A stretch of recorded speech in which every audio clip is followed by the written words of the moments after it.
might be a little rusty. Hello, I'm August. I'm reading. I hope you've been doing very, very well. It has been almost an entire year. I don't even want to think about it since I have filmed a video. I think stepping away from BookTube definitely became scarier and scarier to come back. It was one of those things where it just felt a little frightening to try and re-enter. And I don't know, I've been wanting to vlog, but being online feels so scary. Oh, a tchotchke. But I hope you've been doing really well. Thank you so incredibly much for being here. If you're new here, welcome. I have a delicious stack for you of books that I've read this year that I would love to talk about. So these are not all of the books, they are just some standouts that I would love to share. There's Winston. Hi. Hello, my man. He is very dirty and needs a bath desperately. But yeah, I genuinely hope you're doing really well. I felt really pulled to share my books. I have been reading a lot despite having probably one of the busiest years of my life, to be honest. This year has been so much travel. I'm going all around the country all the time, it feels like. And I have to travel for work tomorrow. I just got back from a trip yesterday. I'm very, very grateful for my job, but I am still reading so much, which I am so happy about. And yeah, despite being busy, finding great books, I want to talk about them, I want to share them. I hope they will inspire you to go thrifting, find weird books, find classics, whatever. Hopefully this will be fun for you. It's fun for me. I just really want to gab about some books. That's all I want to do. But I'm currently upstairs. I have changed up the house, so upstairs is now my office. So I have all my books, I get to see them every day, and I have enough room where I can do my yoga and I can work up here. It's just so nice. I have my own studio space now, which is incredible. So this spring, again, these are not all the books I've read, just the books that I've held on to and didn't donate back. I finally read Watership Down by Richard Adams. This has been on my TBR for so long. If you've been here for a while, you probably know this has been on my TBR for several years, and I finally read it. I loved it. I think about this so frequently. Every time I see a rabbit, I'm just like, hurroo-doo-doo. They have their own language. This book is so beautiful. At first, it wasn't what I was anticipating. I don't know what I thought it would be, but it grew on me, and I became so attached to these characters, these rabbits. If you don't know, this is a personification of rabbits and their whole life, what their communities are like, what happens when the environment around them starts being completely destroyed by man, and they have their own language, and it's interwoven through this novel so well. It's such a chunky book, and then there are these chapters interspersed that explain almost like their religion, the rabbits' religion, like what they believe in, and their ideologies. And it's just amazing. So when they go out to graze, they call it silflay. When there is an engine that goes by, like a motorcycle, a tractor, they call it a hurroo-doo-doo.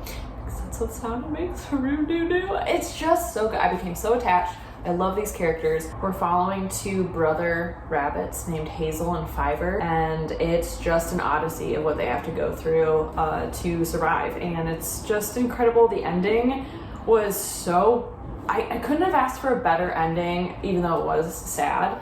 Here's a whole map of the world. I just loved it. I loved this. I think about it so frequently.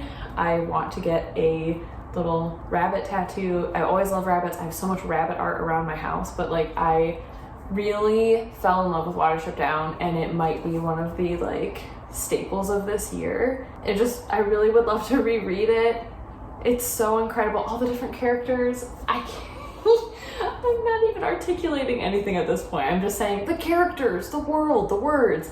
But that's how I feel. It just was overwhelmingly beautiful and dark and hopeful and scary, and it was gorgeous. I loved Watership Down, so I'm so happy I finally read it. I also read The Loved One by Evelyn Waugh, and this is my third Waugh, I want to say. I really enjoyed this one. The plot description of this one got me immediately. I am already a fan of Evelyn Waugh, although none of his novels have become like my favorites of all time. I'm gonna keep trying because it's so close to being perfect for me, but I have not found my perfect book. This is really, really close. This is a satire on the lavishness of death and crematoriums and these like really ritzy cemeteries and mausoleums, and this is all about that industry, which is really interesting. So it follows this embalmer, a crematorium cosmetician, and then there's a young poet, and this all takes place in Hollywood. And the narrator that we're kind of reading from is like from the UK, so having this satirical sense of just how Hollywood is perceived, how the United States is perceived, is so interesting. I just love satire. I love how goofy this is. I really enjoyed it. It's very short. It was really fun. I liked it. I really love this cover. Not going to lie, I really love this cover. And this was just a really fun time. I flew through this. It was very enjoyable. So there's that. I also read The Glass Menagerie by Tennessee Williams. If you've been here for even longer, this one has been on my TBR for a while. I loved this. I loved The Glass Menagerie. Again, I don't know what I was anticipating with titles that are so ubiquitous and well known as like Watership Down and The Glass Menagerie, and these classics that maybe they're cult classics, maybe not. I just feel like in the literary world they're referenced very frequently. Finally reading them is kind of this very interesting experience where it doesn't quite live up to what you thought it would be. So you have to form your own experience separate from that of what it was hyped to be about and why you were supposed to feel a certain way, why others feel a certain way. For me, this took me several hours after finishing it to a few days where I realized I was still thinking about it. I was really reminiscing on certain themes and topics on this. I loved it. I'm very nervous to watch an adaptation of it, but if I were to see a live play version, like in my city or anywhere, I think I would really jump on that experience. This is just so incredibly beautiful. This follows a family. It is a mother, a son, and a daughter, and this is told through the son's perspective of just a little situation that happens between all three of them. It has to deal with loss and love, and it is strangely heartbreaking, even though to the naked eye it just feels very domestic and anticlimactic. It is such an internal character study, and I fell in love with Laura. I love Laura. She's the one who collects all of these glass figurines, and I'm gonna cry if I think about it, but like, oh no. Laura's too sensitive for this world. It's exactly how I feel.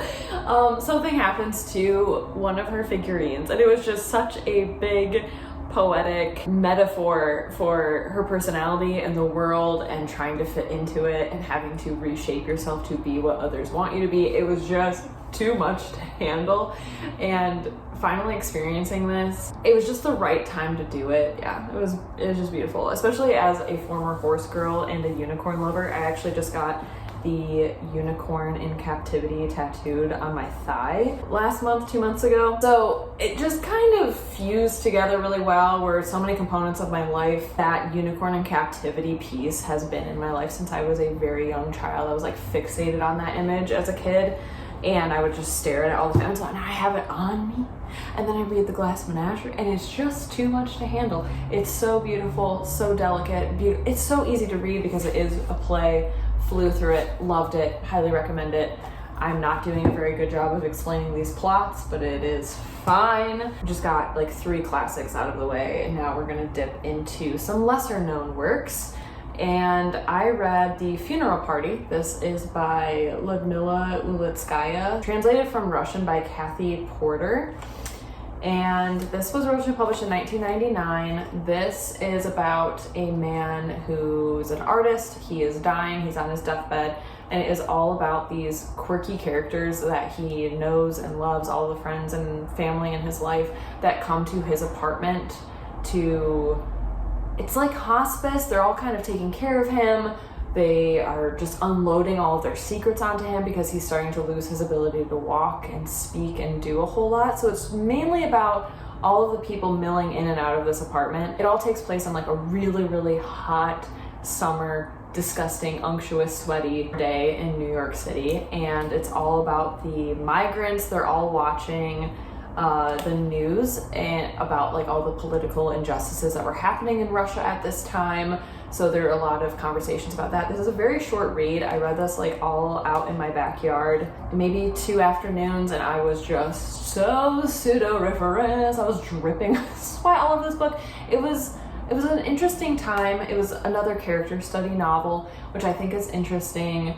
I don't think I annotated much in this. I'll probably donate this book, honestly, or something. I don't think I need a copy of it. It was an enjoyable time though. If you want like one last read for the summer, I recommend it, I guess. So there's that. Okay, so I turned 30 this year, which is wild.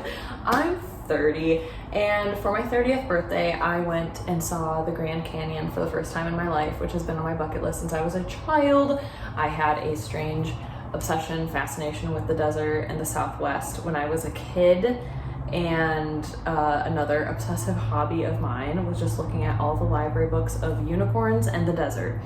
Those two things are just So anyway, I was out in the desert. I brought with me a book that I predicted would be a 5-star read. That's what I like to do for my birthday month, is just read all of my 5-star prediction books. None of them were 5 stars. This is Fabulous Nobodies by Tulloch. This is an Australian author. This was published in the 90s or 80s. 89, so like right on the cusp there. This is a party girl book. This is pre-Sex and the City.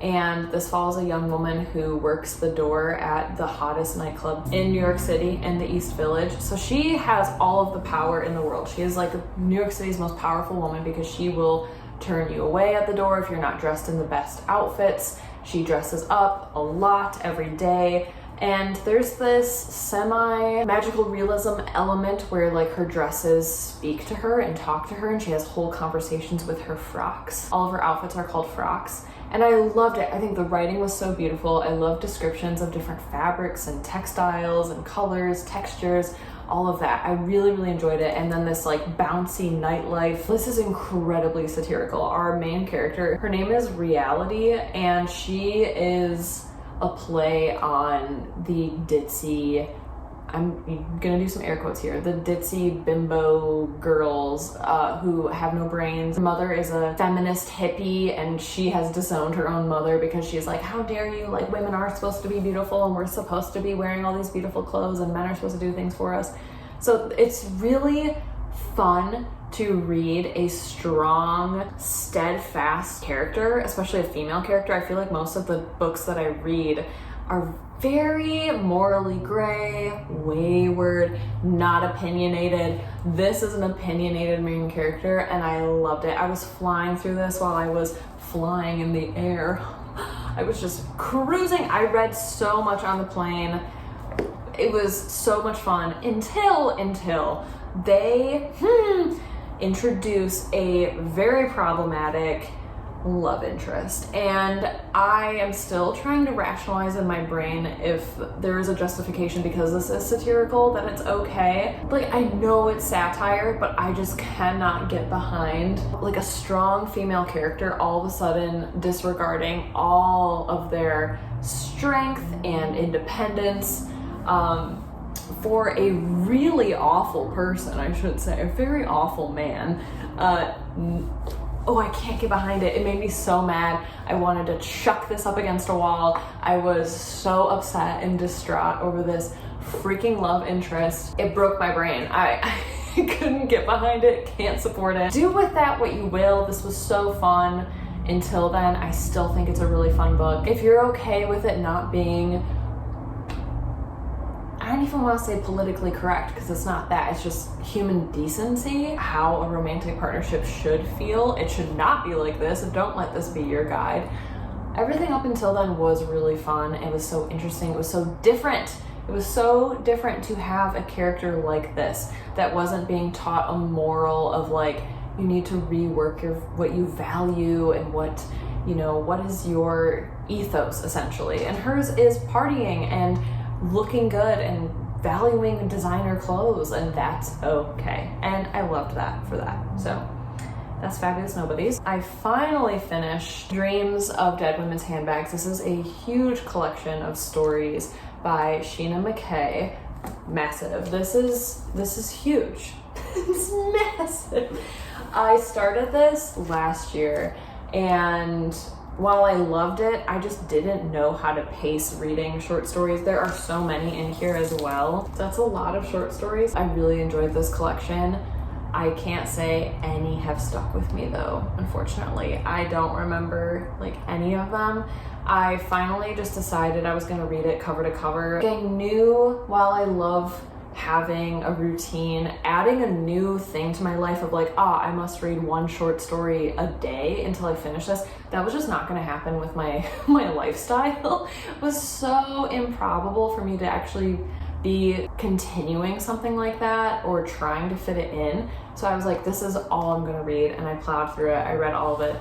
I don't remember much. I do really enjoy her writing style immensely. I love Shena Mackay's writing style. I would love to read one of her full novels, so I'm definitely keeping an eye while I'm out thrifting or something to see if I can find one of her novels. This is definitely not the last piece that I'm gonna read from her. I really enjoyed it. If you're able to find an edition, I love this cover so much. I recommend it. It's really interesting. It's just incredible to me how authors are able to create such intricate worlds in just a few pages and have really fleshed out characters that it feels so real. It's incredible.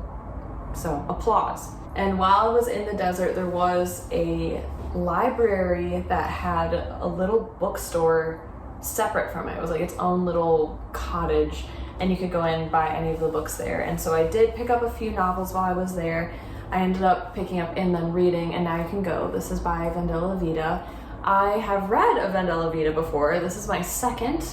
The first one is The Diver's Clothes Lay Empty. I read that several years ago, and I enjoyed it. It's memorable. I still remember how that book ended, which is really amazing because I didn't rate it highly. It wasn't one of my favorite books of the year, but it's still memorable. This is a really, really interesting book, Depressed Woman Moving. This was published in 2003. And we're following a young woman who is randomly held at gunpoint while she's on a walk. And the man basically admits that he wants to off himself and he doesn't want to be alone while he does it. And so she ends up kind of talking him out of doing that because she doesn't want to die.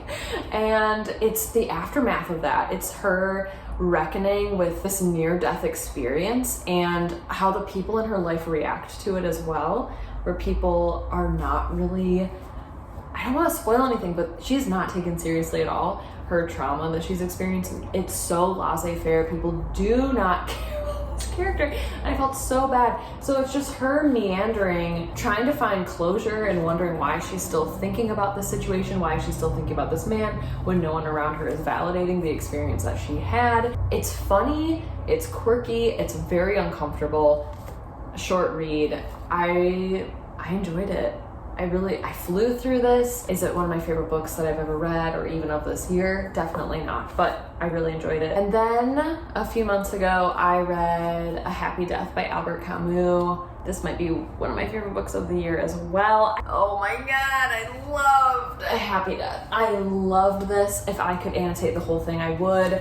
I annotated quite a lot. I was like reading passages aloud to anyone I was with while I was reading this. I was like, ooh, listen to this. Here we go. His body seemed curiously young and vigorous, capable of bearing him to any extreme of physical joy. Relaxed, he rested his weight on one hip with a self-conscious litheness. I know that feeling when you're like, I don't know what to do with my body. I'll just put my hand on my hip. Like, master of language. This is translated from French by Richard Howard. Freaking loved it. This was phenomenal. I loved reading this. I loved being in this world. This is all about a man you are just thrown right into it. I am not going to spoil anything, but it's a man. She hits the fan right in the beginning. The first few pages, stuff happens. And then we go back in time a little bit to like what led to that moment, to this very shocking beginning of a book. And then we follow the aftermath. It is very philosophical, talking about money, wealth, class, status, riches. What does pleasure even mean? What does a life well lived even mean? So if you're into philosophy, existentialism, there are just really wonderful conversations in here about that in such poetic ways. This is the second Camus I've read. I think like most people, I read The Stranger when I was in high school, and I would just love to read more. This would definitely be a reread for me at some point in life. I read it at a great time. I flew through it. I loved it. I just carried it around with me everywhere. A lot of these books I just carried around with me everywhere. It's been that kind of year, and that makes me really, really, really happy, like, to feel so connected to the books that I'm reading. Even if at the very end when I close them, even if it doesn't feel like a new favorite of all time, I had such a wonderful experience with them that I'm just, it's just such a good feeling. It feels like I'm with a friend. Oh, I love reading. It's so magical. Okay, now on to the books I most recently finished. Again, these are just the physical books. I have been listening to a lot of audiobooks, especially of late, which is fabulous because I have DNF'd so many audiobooks this year. It's not even funny, but I have been flying through audiobooks lately. They're my companions while I'm cooking and I'm cleaning, even while I'm just relaxing at home and just doodling and drawing and getting creative. Just having an audiobook on has been so nice. The last book that I just finished is The Cook. This is a little shorty by Maylis de Kerangal. This is translated from French by Sam Taylor. This is really, really small. I found this at a library, again, secondhand, and I loved this. This is a little novella that just follows a French cook, and it's just all about the gourmand. It's the gastronomy, just cooking, food, and what it's like to be a chef, and how tiring it is, how exhausting it is, and just this man's journey. And it's written from the perspective of somebody who knows him really well, or so we're kind of assuming. So it's a really interesting perspective. It was just really beautiful. It was so enjoyable. I love reading about food. If you've been here, I love food descriptions. I love lists of things. And this is a lot of lists of just the grocery lists, what they're cooking with, what they're making that day. And it's just beautiful. I really, really enjoyed this one. So flew through that, really enjoyed it, highly recommend. I read my first Colette. Oh my gosh, I read my first Colette. I'm in love. I love Colette's writing style. This is a collection of Gigi, Julie de Carnelian, my apologies, and Chance Acquaintances, Carnelian. It's so funny how you can easily read things in your head, but then the second your mouth is actually trying to produce the sound, it sounds so garbled and botched. I can read this in my head easily. Carnelian. Julie de Carnelian. I'm done. These are 3 short stories by Colette. If you're not familiar with Colette, which I've been asking so many people in my life lately, I'm like, have you read Colette? Do you know Colette? She seems to be an author's author.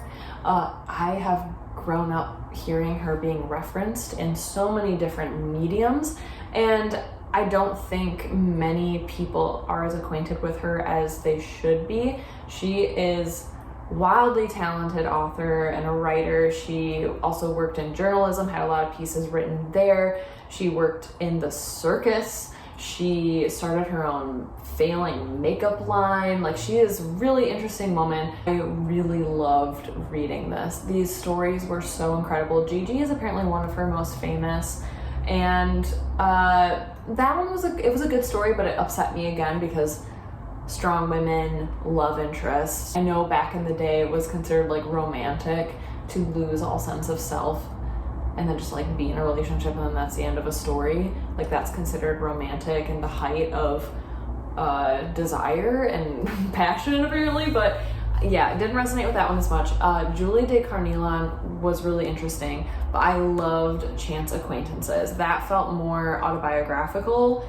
I don't know if it was actually from Colette's journals or not. I don't know the context. I wish that was explained in the introduction, but they only go over Colette's life, and then they talk extensively about Gigi. One of Colette's other famous pieces is Sherry, which was serialized, I believe, so it follows this girl throughout her life in those novels. Anywho, really enjoyed this. It was so great. Again, I flew through it. It was just my companion for a week or so, and I just really loved it. I can't wait to read more Colette. I'm gonna keep my eye out for more of her work because I just really, really enjoyed this. I thought it was so interesting. It is a lot about like class, society, but back in her day, Colette was known for being like scandalous because she talked openly about relationships and affairs, and that's just really interesting to me because you wouldn't pick this up and think it was even erotic or even towing a line necessarily, but just because of the generation that she came from.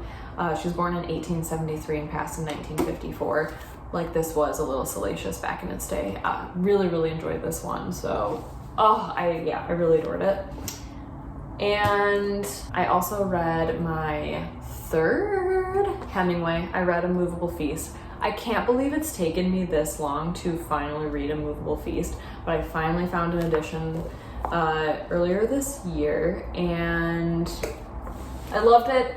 I loved it. What can I say? I'm a sappy girl. I wish I could have been around at the time when everyone was just in Paris and it's all of these incredible writers conferring at Gertrude Stein's, and it's just incredible. It's incredible. Like, I just can't believe, like, he's just like, oh yeah, we like ran into Ezra Pound, and oh yeah, me and my buddy Joyce, meaning James Joyce. Actually reading Hemingway's journal entries about his relationship with F. Scott Fitzgerald, because it was such a taciturn relationship. So fascinating, very funny. Don't know how accurate it is. I'm taking all of this with a grain of salt, obviously, but oh my gosh, I loved this. It breaks my heart that this way of life is just so far gone. You know, like, there are good things with modern society, but there's just this deep sadness in me. I think when I was growing up, I hoped my life would be like this, where it's living in moderate but survivable poverty and just living in a beautiful place and living off of a baguette and your hopes and dreams, essentially. There is this hope that comes with it, this unrelenting romanticism, and that way of life is just gone. Like, I don't know.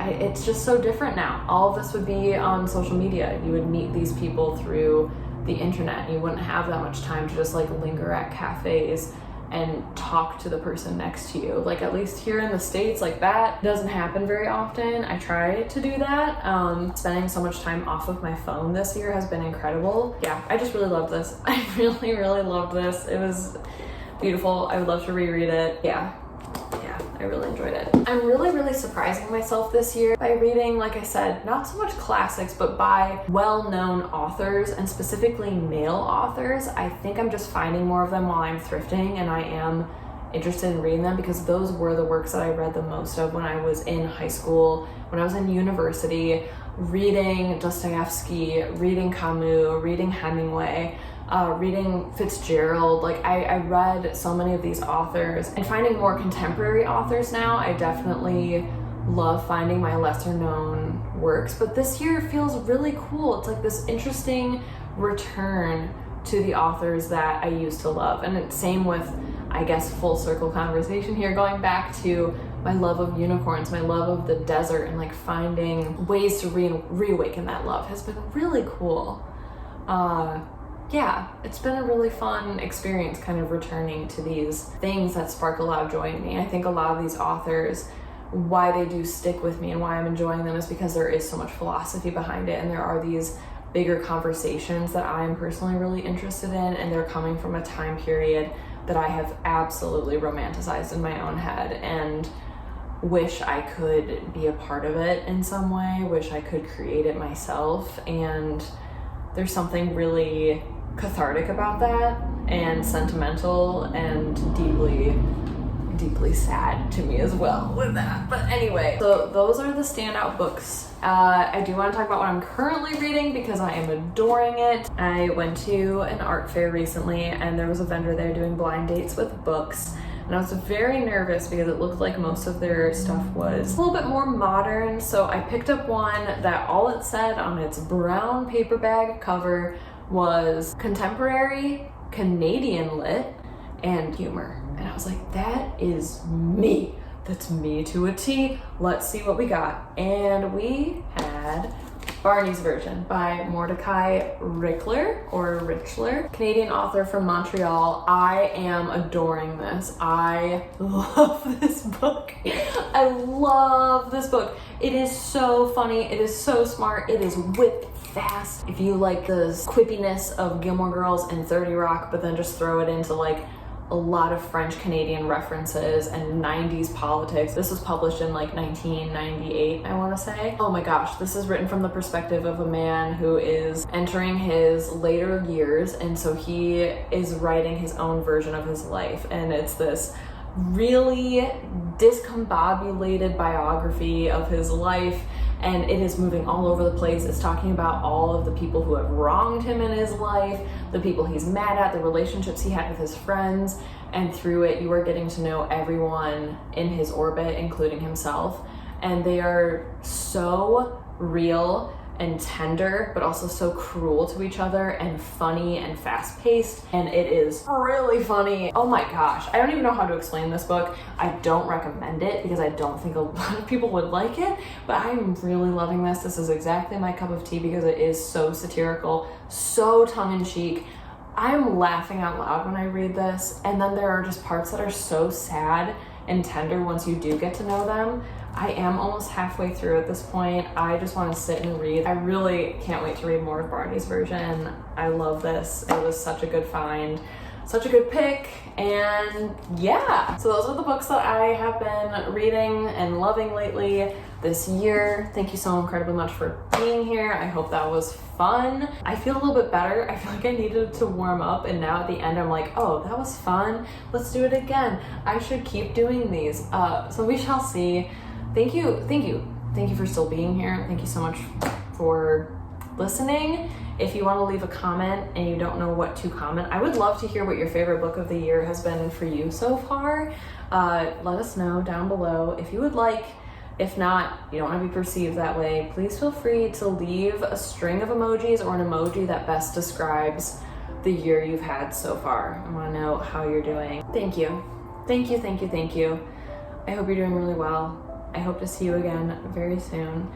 Until then, stay cozy, my friends. Bye!